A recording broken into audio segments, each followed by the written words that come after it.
नज़म है जी हीर दियां आखिरी चीकां। आखिरी पलां च हीर ने चीकां बड़ियां मारियां, ना वो चूचक नूं सुणियां ना वारस तक पहुंचियां। कार दे बंद शीशियां रोक लईयां सारियां। कल्ला हुंदा बाप खबरे सुण लैंदा धी दी पुकार, पढ़ लैंदा अखां विचों डर ते छुपिया होया प्यार। पर कल्ला नहीं सी चूचक, उत्थे तां सी कैदूआं दी ताड़। आपो अपने कारनां दे घोड़ी चढ़े दे रहे सन चूचक नूं हल्ला शेरियां। सब तो बड़ा कैदों दिसदा जट जगीरदार लगातार दे रहा सी मुछां नूं ता। अखां विचले गुस्से दी लाली समझा रही सी जात पात गोतां दा फलसफा। नाल उहदे बैठा सी रब दा पुचारी, पोथी नूं बना के तलवार रिखावां अंदर रहण दा उपदेश सुना रहा सी वार वार।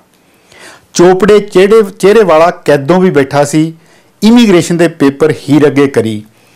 तेरे दस्खतां बिना हीरे किद्दां आउणगे कनेडा तेरे वीरे। कार विचला शोर शराबा ते कैदूआं दियां हल्ला शेरियां, चूचक दे सिर नूं चढ़ गईयां नेरियां। उन्हें खब्बा हथ हीर दे वालां नूं पा के सज्जे नाल छाती ते छुरा टकाया। दोवां चेहरिਆਂ ते मौत नच रही सी, दोवां दियां अखां 'च सी डर छाया। भारी कंबदी आवाज़ 'च आखिरी वार चूचक सी बोलिया, धी नालों वध साडी इज्जत है तूं। मुढ़ली ये गल जिन्हों समझे ना तूं, इज्जत जे ना रही साडा कुछ भी ना रहना। छड्ड दे तूं हीरे मुड़ मुड़ इश्कां 'च पैना। इन्ना आख चूचक ने कर दिता वार सी। आखिरी समय हीर दियां चीकां विच जज्बा बेशुमार सी। बहुत सारा डर सी ते थोड़ा थोड़ा प्यार सी।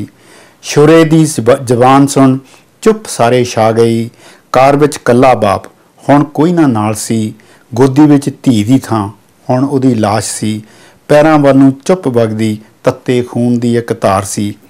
आखिरी पलां च हीर ने चीकां बड़ियां मारियां, ना वो चूचक नूं सुणियां ना वारस तक पहुंचियां। कार दे बंद शीशियां रोक लईयां सारियां।